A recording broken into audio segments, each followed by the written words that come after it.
$7,000, $15,000, same badge, same truck class, two totally different bets. One deal makes forums call you a genius. The other gets you laughed at. And most people pick wrong because they are shopping the purchase price, not the ownership price. The logic sounds great until you write the check. Then you find out why nobody else wanted that truck. I am going to walk you through 3 transmissions that get sold as bargains and show you the real math, not the purchase price. The total cost of ownership, because that is where these deals fall apart. Let me start with the 4L80E, 1991 through 2013. This is the 4-speed automatic that backed up the 7.4-liter Big Block, the 8.1-liter Vortec, and the 6.5-liter turbo diesel before the Duramax arrived. Heavy-duty unit, planetary gear sets built for commercial applications, thick input shaft, simple torque converter. No question, it is durable. The internet loves this transmission because it has 4 gears instead of 8 or 10. Fewer gears, fewer problems. That is the pitch. And on the surface, it makes sense. Fewer solenoids, fewer shift events, fewer things to break, but here is what that logic ignores. Buying a 4L80E because it has fewer gears is like buying a cast iron skillet from 1985 because it is simpler than a modern non-stick pan. Yes, it is simpler. It is also heavier, slower to heat, harder to clean, and unless you know exactly how to season and maintain it, it will rust and stick worse than anything modern. Simple does not automatically mean better. It means you need to know what you're doing. The 4L80E trucks on the market right now are 20 to 30 years old. A 1999 Sierra 2500 with the 7.4 and the 4L80E might be listed at $7,000. Sounds like a steal compared to a 2002 Duramax with the Allison at $15,000 to $20,000. But that price gap is not just the transmission. It is 2 decades of rust, 2 decades of worn suspension components, 2 decades of sun damage on the interior, and 2 decades of parts becoming harder to find. The transmission might be bulletproof, but the truck around it is not. Cost. Let me give you the real ownership cost. You buy that $7,000 truck. The transmission is fine. Great. Now the power steering pump fails, $180. The radiator develops a crack, $350. The front end is loose, ball joints and tie rods, $400. You are into this truck for $8,500 before you have driven it 6 months. Meanwhile, the guy who bought the Duramax for $15,000 has a truck that is 3 years newer, with parts still on shelves and an engine that will run twice as long. The transmission savings evaporated the first time something else broke. Repairs. And then there is the fuel economy penalty. A 4-speed transmission at highway speeds means higher RPM. A 2000 Sierra with the 4L80E gets maybe 11 miles per gallon on the highway if you are lucky. A 2002 Duramax with the Allison gets 16 to 18 miles per gallon. Over 50,000 miles. That is a $2,000 difference in fuel costs. You saved $8,000 on the purchase. You gave $2,000 back at the pump. You spent $1,500 on repairs the newer truck did not need. Now you are $4,500 ahead instead of $8,000. Still a deal? Maybe. But it is not the gold mine you thought. Here is how to evaluate one of these if you are serious. Pop the hood and look at the transmission cooler lines. These trucks are old enough that the rubber lines crack and leak. If you see dried fluid or rust stains on the lines, walk away. It has been running hot. Pull the dipstick. The 4L80E is honest. The fluid tells the whole story. Dark brown means it has been neglected but might be salvageable with a flush and filter. Black with a burnt smell means the clutch packs are toast. Walk away. During the test drive, feel the 1-2 shift and the 2-3 shift. Both should be firm, but not harsh. A bang into gear means the accumulator pistons are worn. A soft slipping shift means the clutches are done. If the truck checks out and the price is right, you can make this work. But you need to go in knowing it is a project. Parts are getting harder to source. Fuel economy is terrible, and the truck is old. The 4L80E is not a gold mine. It is a gamble. Sometimes you win. Sometimes you are parts hunting on forums for a truck nobody makes parts for anymore. Now, let me hit the 6L80. 2007 through 2014. This one gets sold as the sweet spot. All the bugs from early production were worked out by 2011. There were none of the torque converter shutter problems that hit the 8L90 when it launched in 2015. You are buying the last good year before everything went wrong. That is the story. And it is wrong.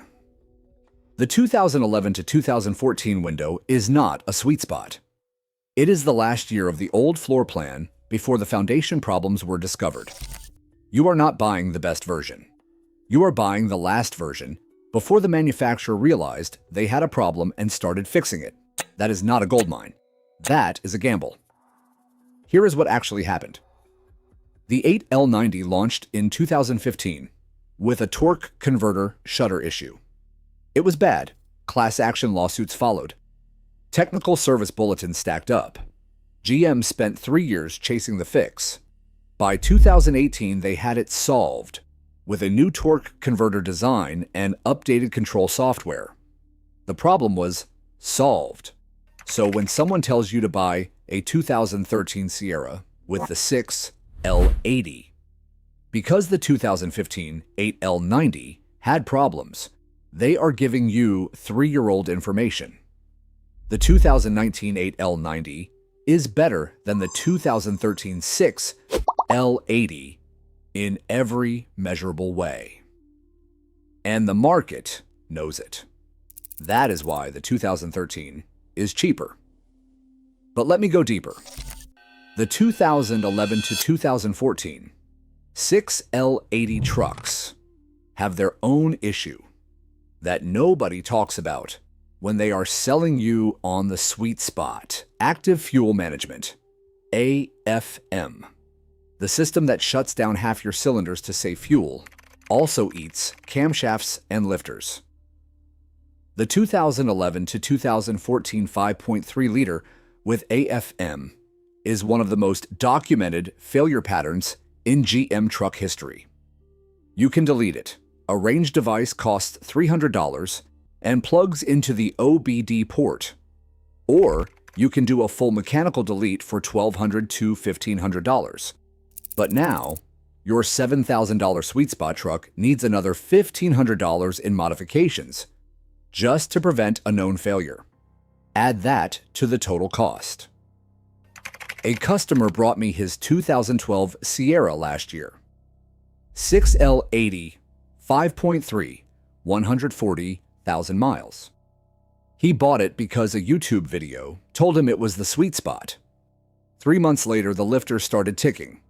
Then the misfire codes. Then the check engine light that would not go out. AFM failure.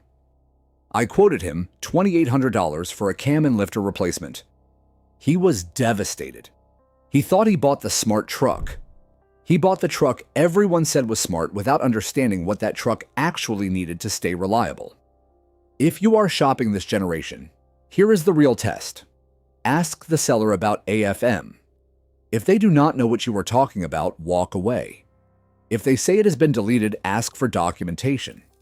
A range device or a mechanical delete with paperwork showing the work was done right. Check the transmission fluid. Many of these still have a dipstick. Red and clean means maintained. Brown means neglected but possibly salvageable. Black means run. On the test drive, pay attention to the 2 to 3 upshift and the 4 to 3 downshift. A slight flare where the RPM rise briefly between gears means the clutch packs are starting to wear. It is not a deal breaker yet, but it tells you how the previous owner treated it. The 6L80 is a good transmission when it is maintained. But 2011 to 2014 is not a sweet spot. It is a window where you are buying an older truck to avoid problems that have already been fixed in newer trucks. You are paying less, but you are getting less. If you understand that and price it accordingly, fine. But do not call it a gold mine. Now, the Allison 1000, 2001 through 2005 5-speed. This is the one that gets the most hype. First generation Allison.